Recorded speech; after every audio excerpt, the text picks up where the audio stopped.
Muy buenas noches, amigas y amigos, bienvenidos con ustedes en una escena más de La Mirada Plural. Retomamos estos diálogos semanales a propósito del 50º aniversario del Departamento de Antropología y Sociología de la Facultad de Humanidades y Educación de la Universidad de los Andes. Un tema, unos protagonistas, unas propuestas de investigación, de docencia, que bien vale la pena conocer justo cuando en esta semana se cumplieron los 50 años y se llevó a cabo una serie de eventos, de actividades en donde se reconoció el aporte, el talento, el esfuerzo, el sacrificio de quienes durante estos 50 años han hecho su aporte, han puesto su granita de arena para que el Departamento de Antropología y Sociología, digamos,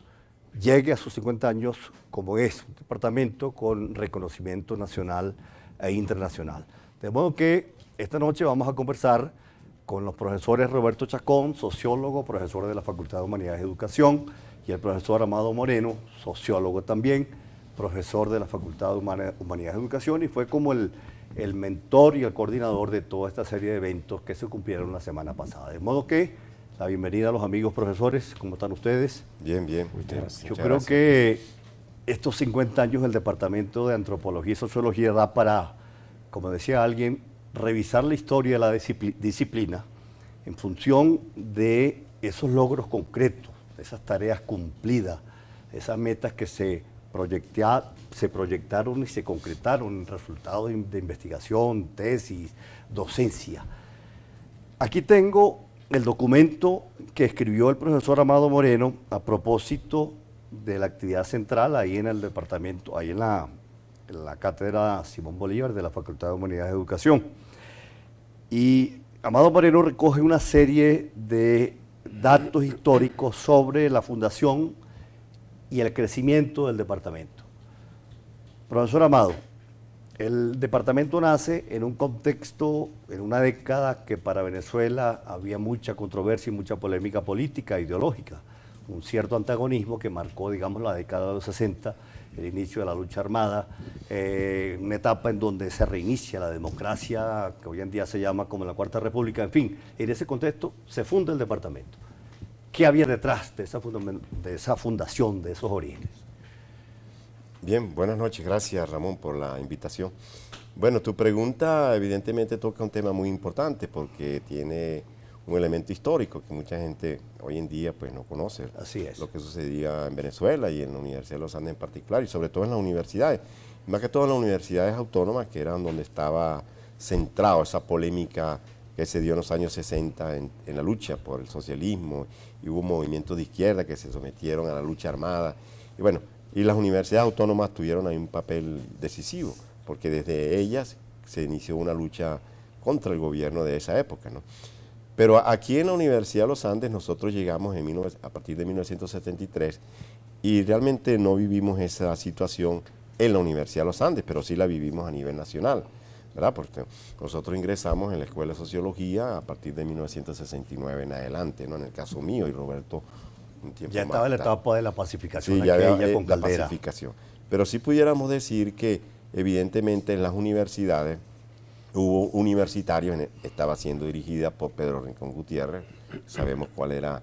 el mérito destacado de Perucho, y él supo conducir a la universidad y llevarla hacia el crecimiento y el desarrollo de la misma. Entonces entendió que una cosa era la lucha que se enfrentaba en el país, pero otra era la necesidad de desarrollar a la universidad.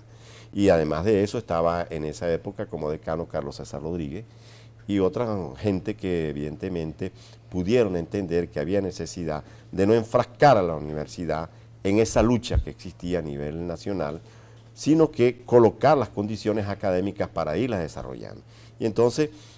ahí hubo un ambiente académico en el cual Pedro Rincón Gutiérrez como rector y su hermano Gonzalo Rincón Gutiérrez, que fue el gran estimulador de la creación del Departamento de Antropología y Sociología. Entonces la Escuela de Historia en la Facultad de Humanidades pues se creó el ambiente para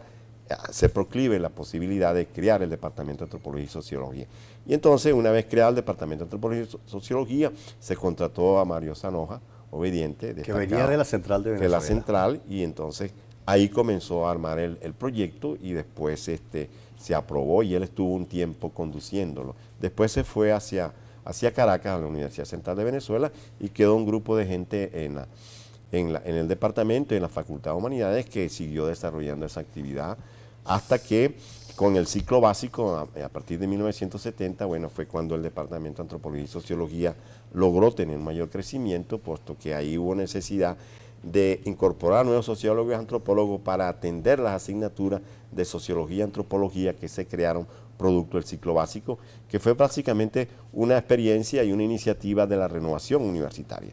Eso fue un planteamiento hecho por Darcy Ribeiro. Y bueno, junto con ese planteamiento que hay de la lucha política nacional que había de la izquierda, a finales de los años 60, en el 68, 69 y 70, se dio la renovación universitaria y ahí hubo la oportunidad de impulsar y darle otra orientación a los estudios en el país. Ahora, profesor Roberto, ustedes egresan de una escuela que para ese entonces era una escuela de antropología y sociología en la Universidad Central de Venezuela. O sea, entiendo por lo que dice el profesor Amado que el departamento en un principio le marcaron ese imprinting desde la Central de Venezuela con la presencia del profesor Mario Zanoja.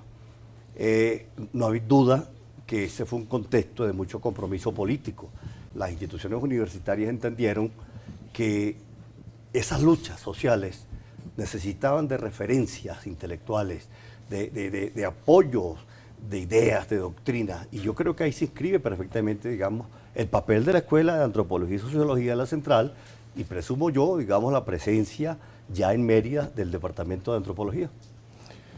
Sí, efectivamente, Ramón, el contexto intelectual de Occidente en el campo del pensamiento de la sociología y de la antropología estuvo dominado desde finales del siglo XIX hasta los años 60 por el pensamiento estructural funcionalista. Y la Escuela de Sociología de la UCB, que se funda en el año 1953, pues los fundadores la inscriben dentro de esa perspectiva. Así es. Es una escuela fundamentalmente funcionalista, inspirada en los planteamientos de Merton, de Parsons, y la escuela estructural de Durkheim en Francia. En los años 60 hay un resurgimiento del pensamiento crítico de orientación marxista a partir de las tesis de Lucas y de Karl Korsch. Pues comienza en Francia específicamente un movimiento intelectual muy importante y muy destacado con Althusser, con Godelier, que era su discípulo, y en el campo de la antropología la gran figura de Lévi-Strauss pues crea escuelas muy importantes. Esto sirvió de renovación del pensamiento social y precisamente la renovación académica surge dentro de este contexto de renovación del pensamiento social occidental. Por eso podríamos decir que las dos fuentes de alimentación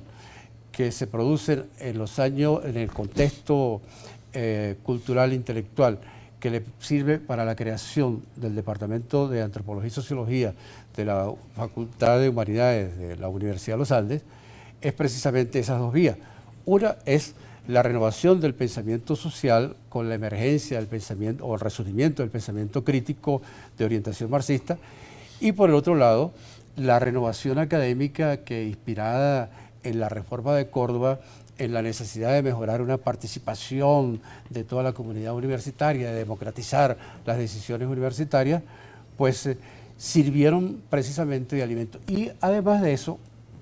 podríamos agregar un tercer elemento, que es la gran revolución intelectual que se produce en los 50,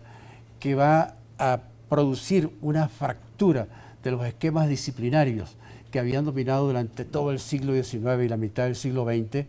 a raíz del aparecimiento de disciplinas muy importantes, por ejemplo, como la ecología, la etología, la teoría de los juegos, la teoría de los autómatas, la cibernética, todo eso sirve y la antropología también rompe con los esquemas antropocentristas y empieza un movimiento muy rico de fecundación en los intercambios intelectuales. Nosotros nos ocupamos, el equipo pues de aquí de ULA TV se ocupó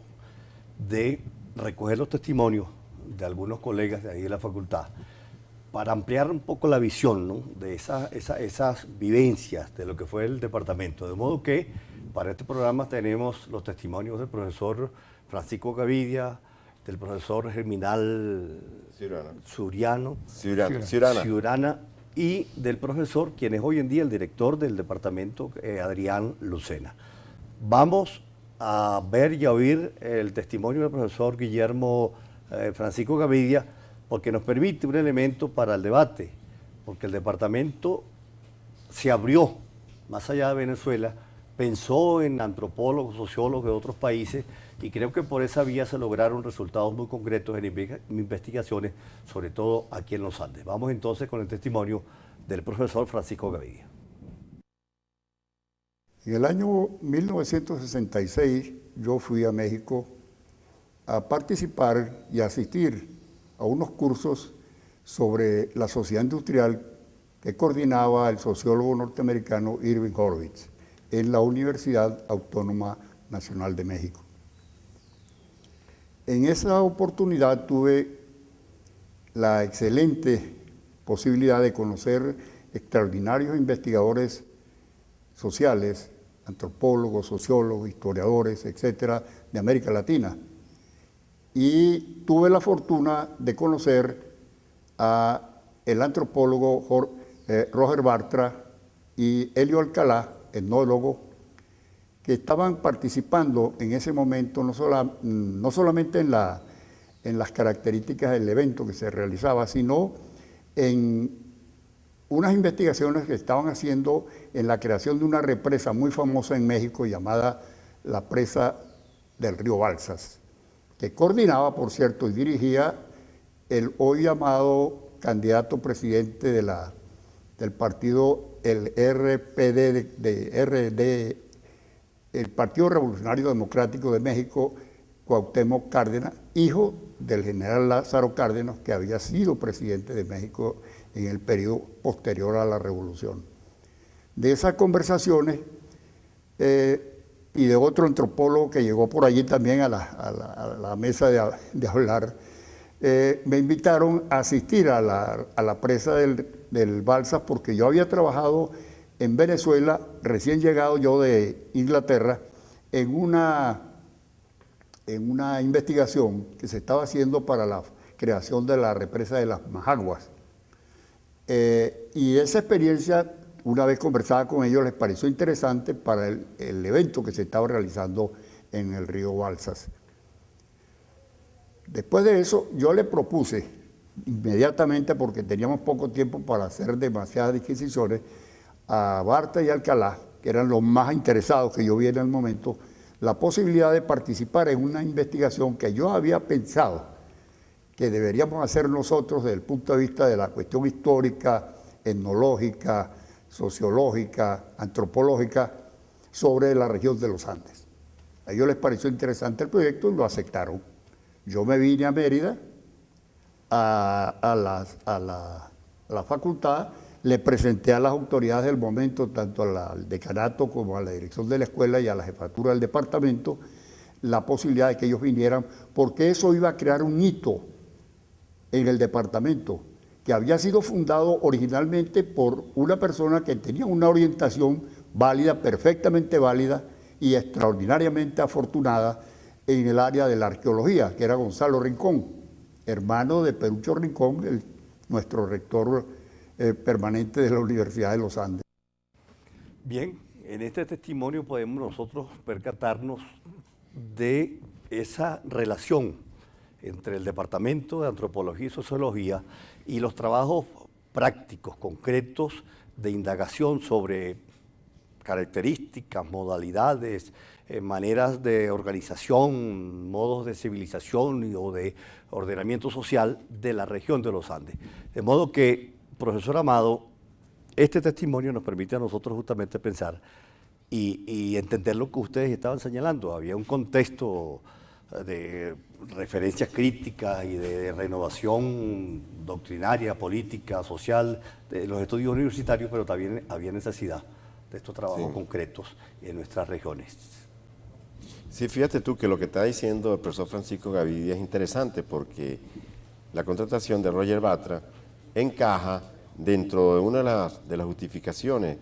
que planteó Mario Zanoja para la creación del Departamento de Antropología y Sociología, que era la investigación sobre la región andina, ¿no? No solo la región andina venezolana, sino la región andina en América, ¿no? Profesor, me están señalando que vamos a un corte, pero vamos,